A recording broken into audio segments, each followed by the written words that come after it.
Tom, this topic of being accountable, now your dad just gave us the message about being accountable in your sales process, but, looking at, I really felt led to bring it to our goals, in essence, the things that we want to do. Okay. So everybody listening to this show, including you and I, have things that we want to achieve, progress that we want to make in our personal lives, in our careers, in our businesses. And most of those things, if we take ourselves right now, we're all doing maintenance, right? We're all doing just the day-to-day routine things that we have to do to get through the day, and, take the kids to school and make dinner and pay the mortgage and do your taxes and, show up for your work and all those roles. That's maintenance. Then we have these things that, man, I really want to do X. I want to lose weight. I want to get fit. I want to make more income. I want to start this side business. I want to increase my business and double my income. And yet all those things are on the not urgent list. So we're back to the Stephen Covey, urgent list. Very important, could be important, but not urgent. And Tom, just the reality, I've been doing this for 50 years, well, it's not fair, in your adult life. So you and I have been at this for a while, and I'm still amazed at myself that I have not arrived, and it's just easy to get up in the morning and go do those things. I have to be proactive every single day to get myself to schedule, to do those things. And sometimes, and this is what gets me, sometimes it's just as little as remembering. I'm amazed at what I can plan and get gung ho about and get convicted about in a moment. And then the next moment, turn around and take care of the most, the urgent thing. And the next day, wake up, start at it, and days go by, if not weeks or months, and realize, man, I've done nothing. And I think what we're combating is guilt. And we have so many folks out there with guilt. So that was where I wanted to take this topic and say, how do we get ourselves to do those things that are important? They're not super urgent. And what are folks doing? What are you doing? Well, I'll throw it at you to begin with. So what are some of the things that Tom Ziglar does to get yourself doing those? One of the things that I've discovered lately is I got to play games with myself. Amen. I love that you said that, because okay, keep going. Okay. I'm human, and, squirrel candy, or you're on the phone or whatever, you get distracted, you do what's in front of you. And then that moves you to the next thing. And in the meantime, the things that are really important, but not urgently critical, they get put to the side. Yep. So you kind of have to, there's two things that I do is I always try to start the day right. I like to say I happen to the day instead of the day happens to me. But when I have something that's really important, I have to elevate the awareness and the priority of that through some things. And Dr. Henry Cloud, he said, you make awareness. So you have a trigger, which could be, it shows up on your calendar. There's something that's automatic that gets in your face that makes you remind. So first thing is, I don't count on myself to remember. Yeah. Okay. Because I know me.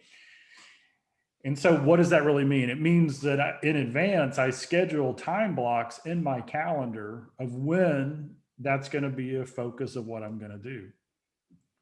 And then when that trigger comes, when that reminder comes, when that time happens, and by the way, it doesn't matter whether you're trying to finish a book, which is what just happened with me, or you want to be more intentional with the time you spend with your kids, or you want to take some self-care time and go, hike in the woods. It doesn't matter what that priority is that's not urgent.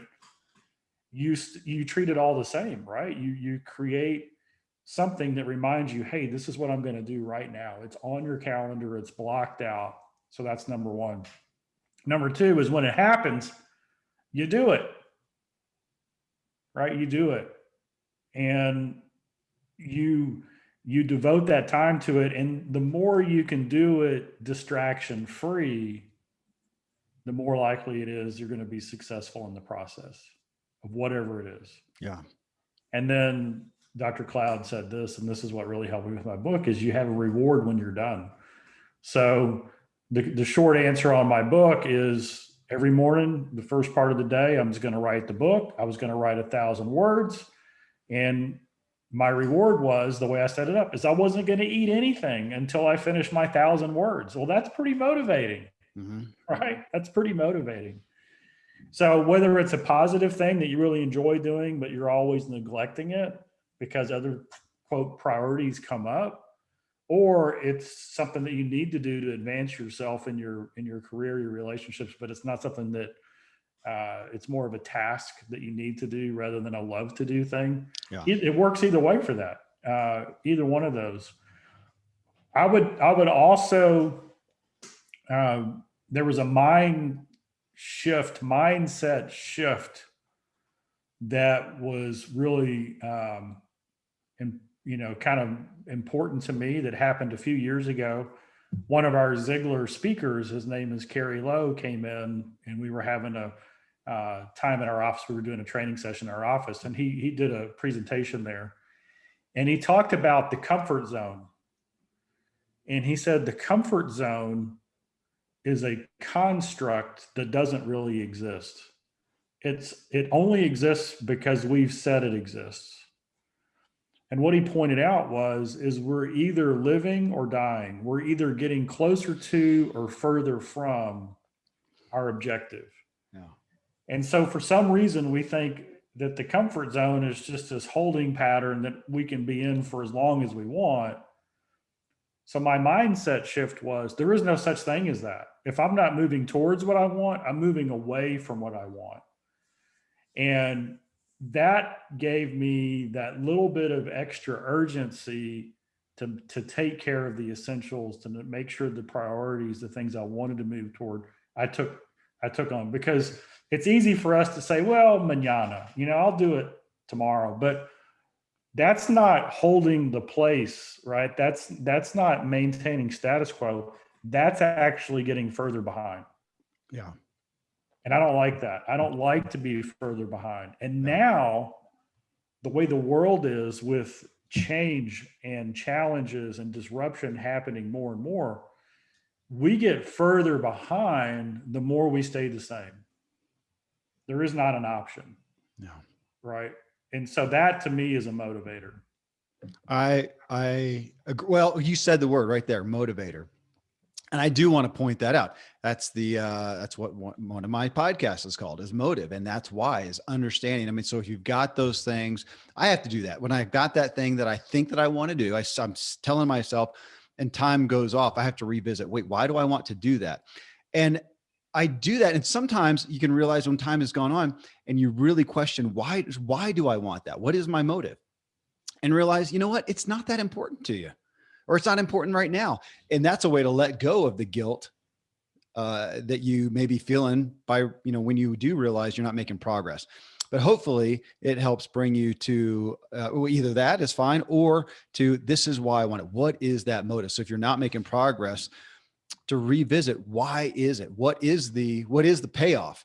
Now, you talked about a reward.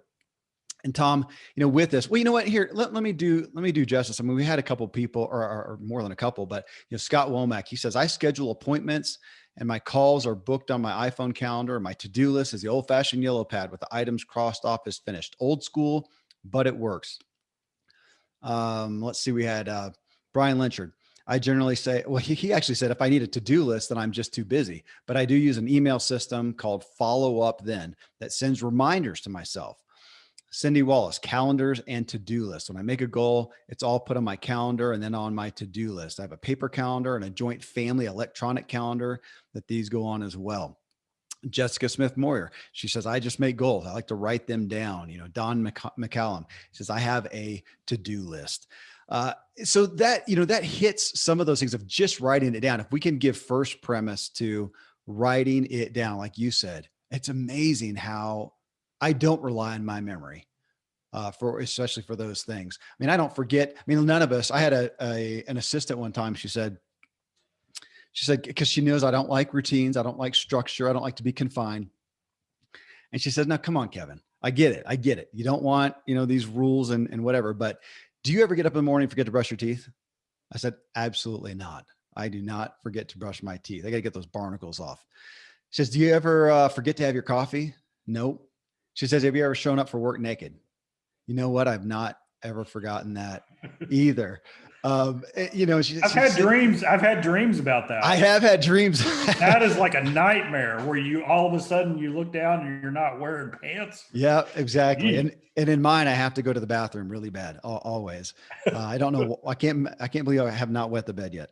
Well, so she hit on that and she said, you know, would you just do this was back when I was first podcasting. Would you just do it on the same day every week? Would you just put it on your calendar and just do it on there? People like consistency, that helps us produce it and whatnot. And, you know, so with that to schedule, we know that Kevin Kruse, Kruse, we had him on the show a long time ago, and he has a book. I don't have it in front of me, but it was about the habits, in essence, the routines of time management of the most successful people. And he says primarily they schedule every single minute. Now I don't, Tom. So I'm going to say this, you know, that we're going to give some examples here and also be honest with what we do. I mean, you know, Zig talked about the performance planner. And actually, we had two people in here. I'll give credit to Michael Hyatt, who we've had on the show 3 different times. Jane Sconier, she says, I'm a planner person, a to-do list maker. I've been using Michael Hyatt's full focus planner, and I love it. Bill McConnell said, full focus planner. Now, then we had plenty of people who said, I use the Ziglar performance planner. And we know that people who go in there and do the work. And I'll motivate everybody, go to Ziglar.com. Click on products and books, and you'll find the performance planner. And I'll guarantee you that Michael Hyatt started with a Ziglar performance planner, then created his own, as a lot of people did. And that's great. But that is one that is a day to day. And there have been so many people, especially Ziglar events. It's amazing how many people say, man, I attribute so much to the Ziglar performance planner. I go in, I write my goals, I revisit them every day, I rewrite them consistently and do that. So that's great. So I would motivate anybody to do that. If you're not going to, and there's plenty of people out there who are not going to do that, and I'm not super consistent, then what are you going to do? What will you do? What can we bring this down? I had a friend and he said, from a fitness level, he says, you know what makes you a pro? I said, no, Aaron, what makes you a pro? He says, just doing something every day. And he talked about getting into a hotel. He was doing a speaking gig somewhere, got to the hotel like 7:00 at night. It was raining outside. He'd been traveling all day. He just wanted to go to dinner, but he had a commitment to his physical fitness, put on his shoes, and he went out and he ran 1 mile. 1 mile in the rain, came back, took a shower, and then went to dinner. And he said, I just felt so good. I was able to check that off, keep my momentum going. Just 1 mile. You know, so what can we do every day? And you talked about the morning, Tom. That is key for me, to take that time, be at peace, and think about some of those big goals. Not just the day-to-day tasks, do those too, but to think about those big goals. If you can just do that one deposit. So I'll point to you then, Tom. What's the fastest way to success? Replace a bad habit with a good habit. There's one right there. I'll put that as paramount. Yeah, I'm gonna take a Dave Ramsey quote and expand on it, and then kind of match it to the world that we're in right now. The Dave Ramsey quote is, you know, every dollar should have a name. Yeah. And so what he means is that every dollar that comes into your life, whether it's through compensation for the work that you do or whatever, you got to have a name for every single dollar. Is it going to pay off debt? Is it going to pay off the house? Is it in the savings? Is it tithing? Whatever it is. So I took that and I said, well, what about this? Every dollar should have a name and every minute should have a purpose. And this is the breakdown, okay? Because in our world of, we think that we don't have control, and the only way to maintain control is to not commit to anything. I mean, this is really the psychological games that we play is, yeah, I don't want to commit to that. Yeah, if I commit to that, then I lose control. I'm giving up control. Well, what if we flipped the script a little bit and we said, you know what? I want to live my life on purpose. Yeah. And so what if I plan my day around the purposes that I want to fulfill? So here's the big trend that's going on right now. This is a game changer for the way we do life and the way we do business. The old, I'll call it pre-pandemic. Gosh, that's going to be such a term for the next. I know. Don't you think? Yes. Don't you think? So the agreement was hey, you go out and work and you get results. And for those results, you get money. And out of that money, you get to go buy stuff. Okay. That was the agreement. And so all the marketing, everything kind of fed into this idea that, man, it's all about results. It's all about getting money to buy stuff because that's where my identity is. That's where I can advance my career. That's where I look better in front of my friends. And so everybody bought into that. Well, then the pandemic hit and people went home and they realized, wait a second, life really is uncertain. You know, a lot of people, younger, especially maybe 20s, 30s, and 40s, who hadn't really thought about mortality in a big way. They see people they love getting hurt, getting sick, and they realize, wait a second, I've been doing this career, whatever it is, for some time. I'm pretty good at it, but it doesn't make my heart sing. It's not what I was made for. What else is there? And then they kind of get used to spending time with their family and friends and getting to set their own schedule, and all these different things happen. And so now this is what I see happening. Instead of people being results focused so I could get money to buy stuff, they are becoming growth focused so I can enjoy the 7 areas of life. Mm-hmm. And so what I would encourage people to do as you think about, how do I plan? How do I schedule? How do I get accountability? What if you ask yourself this simple question 7 times? What's the purpose of my life in the mental area of my life? What's the purpose of my life in the spiritual area of life? What's the purpose of my life in the physical area of life? I know the good doctor, he asked me, he said, Tom, what's your definition of biblical health? Yep. What he was really telling me was, hey, you know, God has this design for you, and it includes your physical health. What do you think that is? Or what do you think the purpose of having good health is? Right? I mean, it's really kind of an interesting thing. What's the purpose in my life for my family? What's the purpose in my life for the stewardship, for the finances, for the money that I have? What's the purpose in my life for my personal life, the hobbies and the things I love and the things that give me energy? And then what's the purpose in my life for my career, how I make a living, how I provide the monetary resources to accomplish all these things? So now, if every dollar has a name and every minute has a purpose, we can see, wait a second, my schedule isn't at the whim of the almighty dollar and the results that I trade my time for to get it, right? My life now is organized around purposes in different areas. And so now my mindset is, hey, if I want to have blow off time to get some space to relax, put it in there, because that fits a purpose in your life. Yeah, it does. But is it every second between everything that you have to do? No, it's not, because we should be growing. So people are getting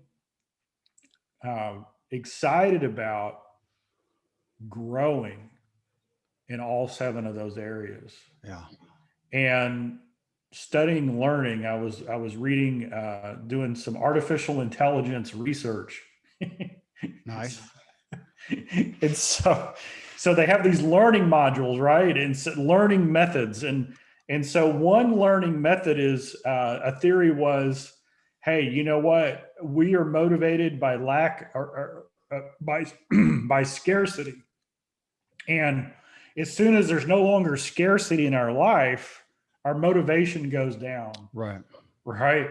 As soon as we have food, clothing, shelter, security, peace of mind, then our motivation to go do stuff goes down. And then there's another type of learning model that says, hey, when we learn something new, we get a dopamine hit, right? The brain goes, ooh, I like that, right? But if we keep doing the new thing, eventually the dopamine hit goes down. If we keep doing the same thing, even if we're winning, it's going down. So what they've discovered is that that excitement, the way our brain is wired, it's about adventure. It's about learning new things. It's about testing our boundaries. When you come into habits, so we were talking about habits earlier, we have this propensity to figure out kind of the perfect day. Here's my habits. Here's a good schedule, and stick to that. But like you said, I think people find themselves, and I definitely have, kind of waning from that. Yeah. The thrill is gone, as the song, talks about. The dopamine hit, as Simon Sinek keeps talking about so much, is kind of gone. And I have finally, it took me a long time to finally give myself permission to change things up and go, gosh, that may be good, but I don't have to be imprisoned by XYZ. Even things as much as getting up, early in the morning, and I'm doing, my Bible and devotions.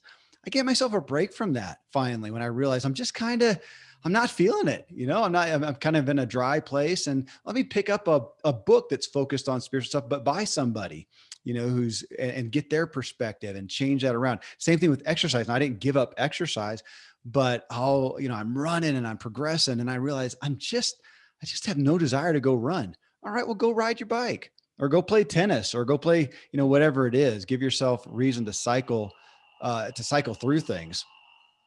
Hey, I just paused that. All right, I'm going to have to make a timestamp there. 21, 27, 21, 27, and have that edited out. But giving ourselves just, again, permission. Yeah, we realize when our that dopamine has waned a little bit, to make some shifts. You also mentioned, accomplishment and comfort. And yeah, when we achieve something, we get comfortable and our motive goes down. And I feel like I want to point out, we are in a culture right now. And if you look at the media out there, we're focused on comfort. In America, it's focused on comfort, and we can make fun of it. We don't get up to, if you can't find these days, you can't even turn the TV on without the remote, but it's still funny. My family will sit down to watch something and they can't find the remote. Everybody just sits there. Somebody could go actually hit the power button, and now I'll never forget, we had our minivan. We thought it was awesome. And then our buddy got a minivan and the door opens by itself. Well, shoot. And now I'm dissatisfied with it, but we are so focused on comfort as opposed to accomplishment. Yet what do we sit down and watch on our comfy couch? Accomplishment, sports, superhero movies. And when we love that. So here we are. And by proxy of listening to the show, these are people who want to accomplish something. And, how do we do that? You talked about playing games, Tom. I'll tell you this is literally now I do to-do lists. I have my goals. I have a sheet with kind of goals and objectives over here. I just created one, kind of a Venn diagram. Venn diagram. If people don't know that, you can look it up online, a Venn diagram. So I kind of did that just recently. Here's some of it was literally my objectives. These are things where I want to add, I want to progress, I want to start. And I put kind of the key things that I need to start. I did that just recently. And then I do tons of to-do lists, really goofy. Talk about old school and somewhat disorganized, but I figured out a way to make myself work. And I want to offer that to folks too. The point is, whatever gets you to do it, whatever works for you. And if you think it's goofy, who cares? If it helps you, if it's tying a string around your finger, Tom, I'll show you this. It's about coming off, but I write things on the inside of my palm a lot during my morning time, things I want to remember. I'll put sticky notes in my pocket. I don't like things in my pocket. So I'll put things in my pocket to remind me. Somebody said this, I don't have it pulled up, but they said they text themselves. I do that a lot. I'll text myself and then it'll pop up and it'll be stuck there on my phone. So all these different things I do. But the number one thing that I do, Tom, especially in that moment of inspiration, which we all tend to have, it'll be that certain time and something has really sparked our inspiration and we're all eager, is I'll take some action. So if we look at the ready, aim, fire, and some of this comes down to personality profiles, that, Tom. Some people can do methodical preparations better. Some people don't do that as well. I really struggle with that, with being consistent. And so I have become a king of, instead of ready, aim, fire, I do aim and fire. That's what gets me to do that. I'm not saying it's healthy, best, right, whatever. But I have figured out how to use that to manage my dysfunction, even if we want to call that, is I aim and fire. And so I'll get inspired and I'll shoot something off. And if possible, I'll schedule something with somebody. And then the next step is hopefully there's somebody I can pay. I'll set up and say, okay, hey, here's what I want to do. And I'll send it to my web person. Okay, I want to do X, Y, Z, just get started. Or let's meet on Monday and I'll give you the outline for it. And I'll do that. And then all of a sudden it's on my calendar and the days go by. I haven't done anything. And then I realize, oh my goodness, tomorrow I'm going to meet with her and I got to have something to give her. She's already scheduled a time out. I'm going to have to pay for that time. And that's what makes me do the readiness. Now I know there's other people who need and want to get ready first. And we hear a lot of people who struggle there and they get ready and they get ready and they get ready. And we all have heard of analysis paralysis. And, we'd all be a perfect balance if we got together and did that, but whatever makes you do it. So I set deadlines. I make an investment. I'll tell you, you talked about writing a book, finishing your book, Tom. With the big projects, I'll often, set deadlines and try to make an investment. Somebody I'm going to have to pay to do something and have that scheduled out there. What I've started doing lately more and more is it's really neat for my creativity is I'll plan a trip. So I just recently did the majority of my book on a 2-week trip by myself to Florida. Now I'm in the editing process and I'm thinking, and this kind of goes to your reward thing because I'll mix some fun in that. I'm kind of thinking, you know what, I may head down south to a really cool mountain biking area, mountain bike trails, and get an Airbnb or a hotel or whatever, and then schedule 2, 3, 4 days. And my point there is to focus on finishing the editing of my book or, creating the new members community I want to do or whatever it may be. And I have now paid money. I've taken time away from my family and I feel accountable to them. So I'm going to go down there. They know I'm going to mountain bike, but they also expect that I'm going to have completed X, Y, Z. And I'm going to come back and tell my wife, hey, I did this. And I'll find myself even texting saying, hey, here's what I did today. And it's the accountability again, that she's not asking for, but I feel accountable to my family. I'm spending money and spending time away from them. And those go back to the games, whatever it is that helps you. That's a primary one that I do is setting deadlines with accountability, usually to people who are going to help me with that project. So, with everybody looking at what is it that can make you do what you need to do. And, Tom, with accountability, one of the top accountability makers we all know is another person. I'll throw that at you. What are some of the things that you do there with other people, whether it's mentors? Now we talk about coaching a lot. When you're paying a coach, you got to show up and you're paying money. That's accountability. But it hit me about a year ago. Again, it kind of hit me when Pete Vargas. So, Pete, he's got Advance Your Reach. We've had him on the show and he invited me to a prayer group, kind of an online group of guys, influencers, who are all faith-based guys. And it was a prayer group. But the point of it was you show up on Zoom and there'd be every week there, 10, 15 of us. And the point was you take a pretty short amount of time. This wasn't a long monologue that you go on, but you get your shot and you say a praise report and a prayer request, which kind of comes down to Pete's focus of what's working in your life, what's not working. And the biggest benefit to me was realizing Monday morning early before the call came, I got to have something to share. And I realized how great it was because it made me sit there and go, okay, if I'm going to list out a prayer to these guys, what do I most want prayer for? Which really generally went to that thing that I was most concerned about. Maybe I was worried about, I was fearful about, there was doubt, whatever it was. It was usually that type of thing. I could really use prayer. Great. How great on a Monday morning. That's when we did it, to bring my focus to that. And then the same thing of what am I most thankful for right now? What's a praise? What happened? Well, it was a great gratitude exercise. I think the benefit for me was just that. It was the accountability of showing up even more so than the actual participation, in the thing. That's something that anybody can do. Anybody listening right now could get a group of people and say, hey, let's on Mondays at 8:00, just to help each other show up. And whether it's a praise prayer type thing, or if you want to just say, hey, what's working? What are you grateful for? And what are you concerned about? What's not working this week? And it forces you to know that you're going to have to show up at 7:00, 8:00, 9:00, 10:00, whatever for Zoom. And the guys that couldn't make it were still required somewhat, actually requested if you can't show up, at least give us this. And then afterwards they gave the list. Here's the list of everybody's, praise and prayer reports, or your what's working, what's not. And they would send that out. I mean, everybody could do that, manufacture that, so that you've got something to be accountable to, because people are probably still number one. And yet that's the hardest one for a lot of people to do. You can make a to-do list, you can make a calendar, but when I've got to show up, Tom, I mean, that's great. We schedule these calls every week. If not, I'd never show up, but here we are. And that's been the best thing for our friendship. I got to show up and do a call with you. Well, we got to chit chat and see what's happening. The accountability from a person is key, but that's the one that, as we all know, people have the hardest time facilitating in their lives. Absolutely. And, for everybody listening, the shortcut here to achieving a goal or solving a problem, this is all the research. So you can follow any expert in this area, but it all boils down to these three things. Whatever it is that you want, whatever the goal or dream you want to achieve, or whatever the big problem is that you want to solve, you write it down in detail. You plan it out. That's why the performance planner that we have is so powerful, because it goes through that process.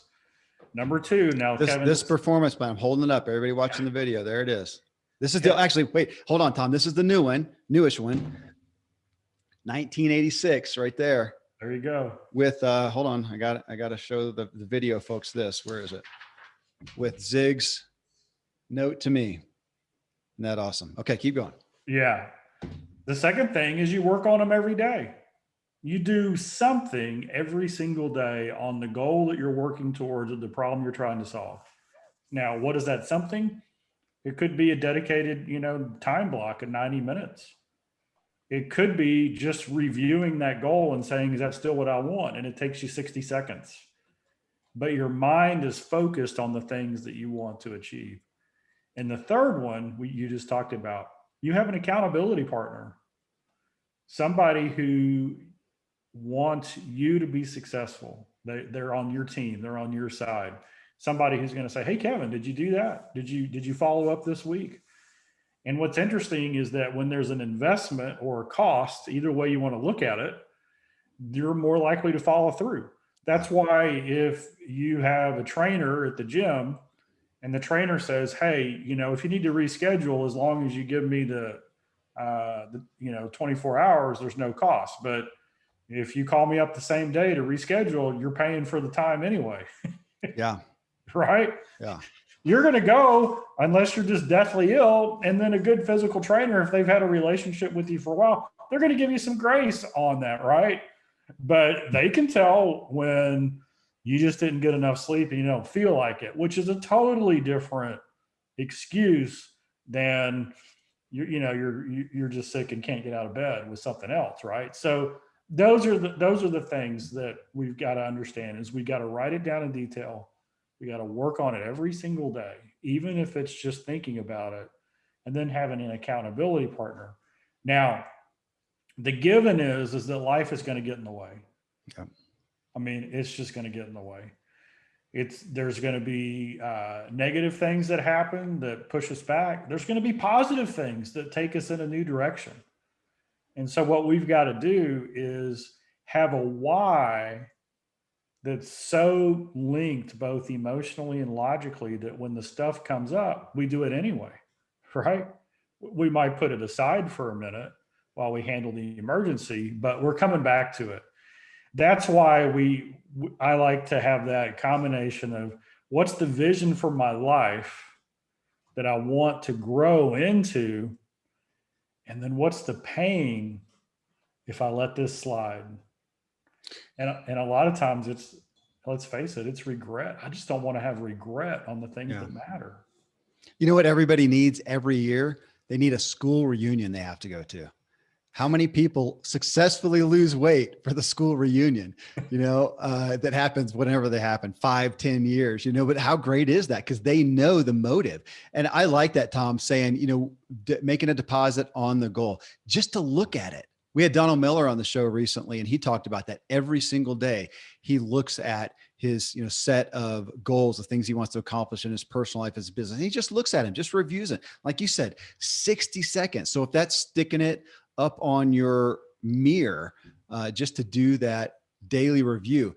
And you talking about, again, accountability. I think it was Ruth Sukup, who we had on the show about a year ago, maybe. And I'm pretty sure it was her. She said, we were talking about habits, and she says, I know the value of my physical health. I hate exercise. She says, after all these years, I still hate exercise. And the way that she has solved that is she has a personal trainer, like you talked about, actually show up at her door. So she's paid this person. They're going to show up at the door. She says there's plenty of times when she shows up right out of bed in her jammies, but that's what does it for her. Now that's an investment. Somebody's going to hear that and go, well, I can't afford that. Whatever. Again, the point is figuring out what can you do to make yourself accountable. And using that word, I do want to point out, Tom, that when it comes to being accountable to another person, that myself at 50 years old today, I appreciate the benefits of it. I do not inherently like it. I don't want to be accountable to anyone. I don't like authority in my life. I don't like somebody telling me what to do. I don't like admonishment.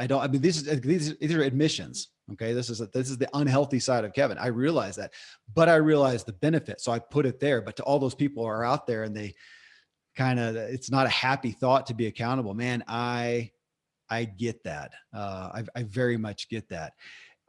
One thing too, on the everyday aspect of that. And I talked about this, Tom, I don't think it was a show we did together. I think it was something else, but with book writing recently, and you had your goal of, what was it? 1,000 words a day for a certain period of time. 1,000 words. So I set a 40-day goal. Yeah. To write 1,000 words a day before I ate anything during the day. Which for me, okay, guys, I'm going to be transparent. I do fine on intermittent fasting or not really having anything until lunch anyway. But just the idea that I wasn't going to eat until the 1,000 words were on paper, that was a pretty good motivator.